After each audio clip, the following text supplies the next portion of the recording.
Hey everybody, it's Sam here. Thank you for watching today. So I'm going to show you how I've made these fun little Halloween characters. These are just little gift bags, little table favours. You don't have to have the handles. You don't even have to have the feet. You can just have the bodies there. I've done them, like I said, for Halloween, but I could see these being used for Christmas. You could have a snowman, Father Christmas, Mrs. Claus, an elf. I think they would look really cool, and I may well revisit them for Christmas in maybe a different size. I've not used any dies to make the boxes and the legs, so they're really easy if you're just starting out, if you have minimal supplies. But if you have got some circle punches or dies, that's what I've used just for speed, really, to create the extra eye detail there on Frankenstein. And the hair there, I actually used the die from my Easy Edges set, and I'll show you that in a moment. It's actually for the grass. If I do it that way, you can see how it looks, but I thought it worked perfectly for his hairline. Little gift tags hanging off there, and then inside these ones, I'll show you in this one here, they just open from the back, and I filled them with some chocolate eyeballs, which I picked up from the Co-op, and I'll show you those towards the end of the video. Very, very quick and easy to make, so let's get started. So I'm going to make the pumpkin one now. I've used on all of them sentiments from my Halloween sentiments set, and then if you want to do the Frankenstein, if you've got my Easy Edges dies, use the one that's for the grass. Because it cuts both sides, you can get a really cool effect for his hair. But to get that effect, just cut, snip up in the card like little triangles, and you'll get a similar effect. But if you've got that die, that's how I created the hair there. So for all of the boxes, you'll want a piece of 9.5 by 7.5 card. This is the Lidl orange cardstock, so this is 280 GSM. It always feels more though, it feels like it's 300 plus. It's really, really thick. So along the 9.5 side, you want to score at 1/2 inch, 2 inches, 5 and 6.5, and then pop it along the 7.5 side, so you've got your 1/2 inch tab at the bottom, and you're going to score at 1/2 inch, 2 and 6.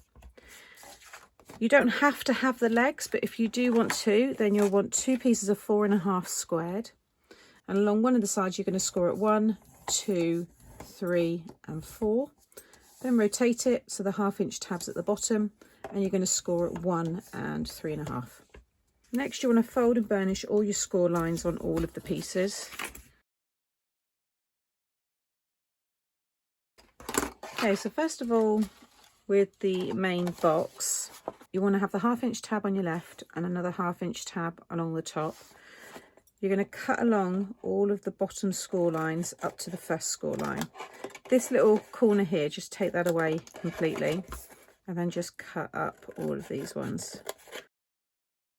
Then flip it around, so you've got the 1/2 inch tab now on the right hand side, and you're going to cut down all of the score lines again, but you're going to go past the first one and down to the second. Now this end piece, you can remove the square and that longer strip, just cut across there. Now you'll have this 1/2 inch tab, just cut a little wedge off of the ends there. Okay, so what's going to happen is this is all going to come around, and that tab is going to connect there. So the back left hand corner is where I'm going to have my join. So this front one here is going to be my closure. So I want to keep that one. This back one, so if I open it up, this far right side piece, because you've got the 1/2 inch tab on the left, you can remove all of that.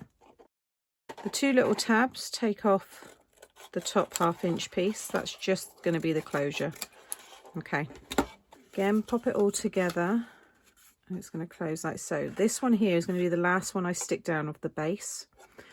So if I open it up again, just fold that one over, and then just cut a little wedge off of all of these other pieces, just so you can fold them in and you've got nothing overhanging. Just makes it a little bit tidier. Okay, so you should have something like that. And just flip it around, and then just on the outer sides of these 2 square ones, just take a little, just shave a little bit off the sides, not too much. You'll probably find it's just the score line that you've got there. Just remove that, because you want this to be able to lock in, and just take a little bit off of the edges here, not too much, because again, you want it to kind of lock into place. Okay, Then we can pop this one together. Now, if you want to do any stamping, if you want to do the mummy effect, if you want to have this detail all the way round, then I would do that now. And to create that look, I just took a alcohol marker or any kind of marker pen and a ruler and just drew the lines. So if you are doing it this way, you can just lay your ruler down and go right across, so you've got it all wrapping around, and just go all different directions, go up onto the lid as well. But originally this was going to be a ghost, so I put it together and then I thought, it just looks a bit too boring. So then I turned it into the mummy, so that's why I've only done it there. But I mean, I could go around there and join it up, but I'm going to just leave it as it is. Okay, turn it over, pop one side over there and then the other side over, and it should all line up. Give that a good burnish. And make sure that glue's all secure. And turn it around so you've got the join on that back left. You can fold this down, and because you've taken a little bit off the outside there and a little bit off of the sides, that should be enough for that to slide in, but you want it to still kind of lock. You want it to be a little bit tighter, like so. Okay, and then the base, I'm going to stick down this one first at the back. You're keeping that one that you didn't cut into, the solid rectangle piece. That's the last one to stick down. I'm just going to add my glue over there, pop the sides down, and then a little bit more glue over the top,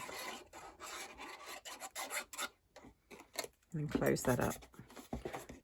And then you can open it up. By closing it at the top, it just gives you the perfect, you know, shape.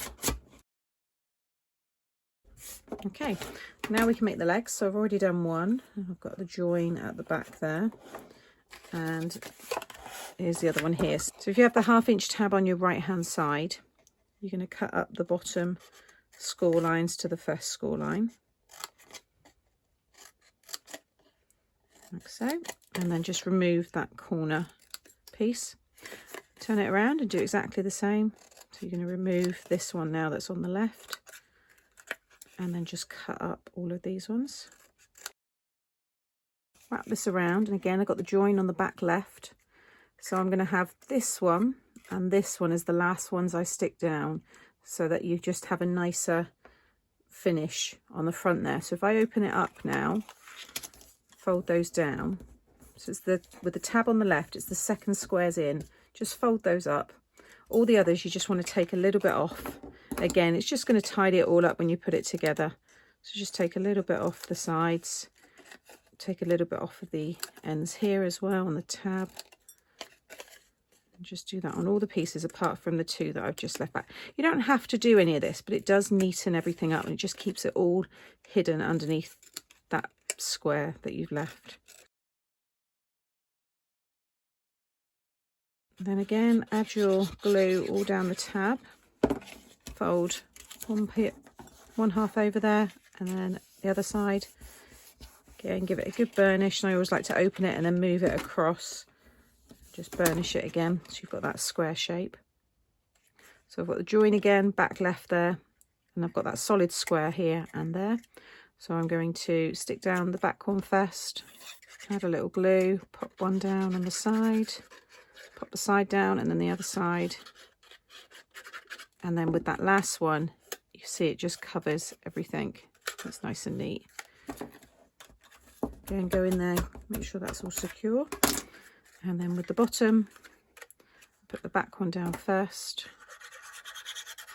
and then the side,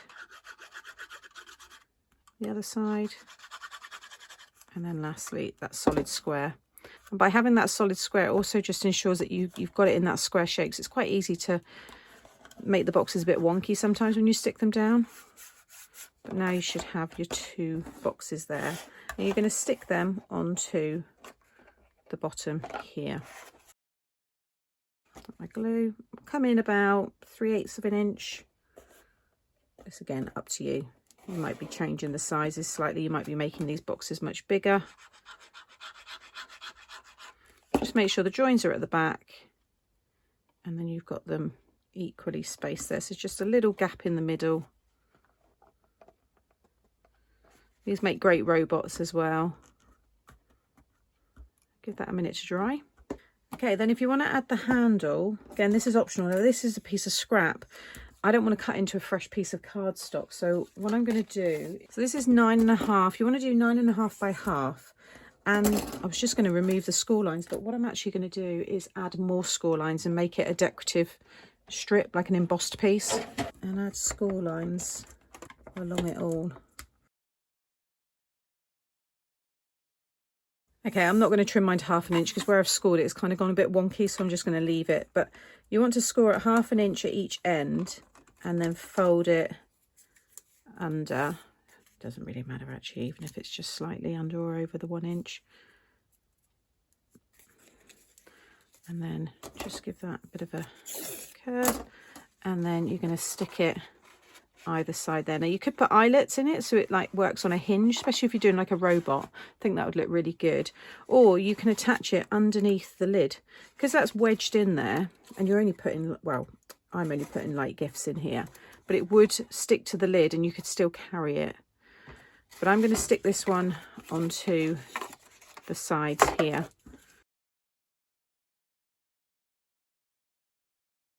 And the box is just great on its own. You might have just a small gift and you just want a simple box. That's a nice size. Actually, the overall size of that one is 4 by 3 by 1.5. Okay, so that's the handle and the legs all secure. And then I had, which I think I'll lose it. These are all optional. Everybody's going to decorate it slightly different. But I'm just going to give you, you know, an idea on how I've done this. So I just thought it'd be fun just to add some feet. So I've just punched a 1 inch circle. It's a scalloped one that I've got, but again, optional. You don't have to do this. You might, again, if you're doing a robot, I keep going back to the robot, but even for Frankenstein, that could just be green rectangles on the bottom because he's got clumpy square feet. So, you know, you can change it and do whatever you want with this. In fact, I'll bring the other ones in just so you can see the other ways that I've decorated those as well. So I've got my little feet there. I've got this tag. So this is Have a Spooktacular Day. This one says Boo, and this one says Happy Halloween. I've got the black and white baker's twine there, and I've got googly eyes, but I wasn't sure whether to add the googly eyes with the pumpkin or not. So we've got the eyes, the nose, and then the mouth I'm going to draw with my marker pen. So I'm going to, in fact, I know I want those there, so I'm going to stick those down first. These are like 1/2 inch squares, the triangle pieces, and then just snip a bit off of each corner. And if you're not using cardstock, you can just draw all this on as well. I'm going to stick the feet down as well. The googly eyes do look quite good, actually. Yeah, I think I will pop those in there as well. But you can see how it looks with or without. So I'm just going to pop a little glue in the middles there. You can pick up googly eyes from most craft stores. They're usually in the kids department. You can also buy them on Amazon, eBay, and lots of other online retailers as well. Okay, and then I'm just going to draw in the mouth.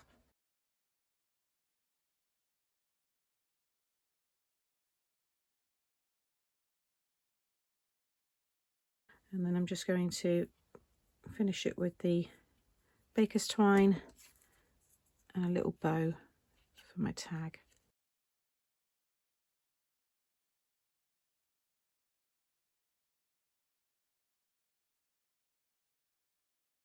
And then I've got my sweets. So these are the Co-op milk chocolate eyeballs.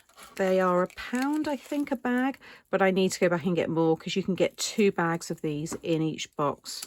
If I just show you inside Frankenstein, that's 1 bag and it's pretty much halfway. So I'm going to go, in fact, I need to get 4 more bags. So I'm just going to open that one up.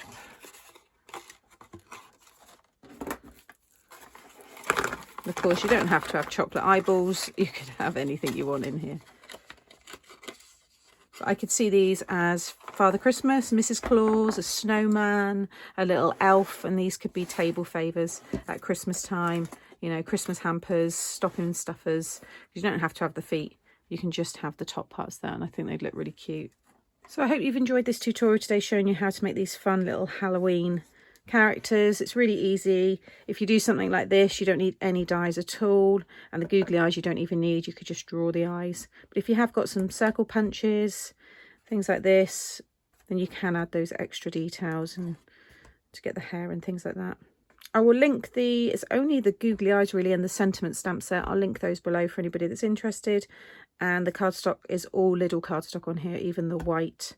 Popping up, there'll be some more Halloween projects. You might want to go and watch those next. And as always, if you've enjoyed today and you're not subscribed to the channel, please hit the subscribe button and the notification bell. That way you won't miss any future tutorials. And if you've enjoyed today, give me a thumbs up as well. It really does help the channel. Take care, and I'll see you all again soon. Bye.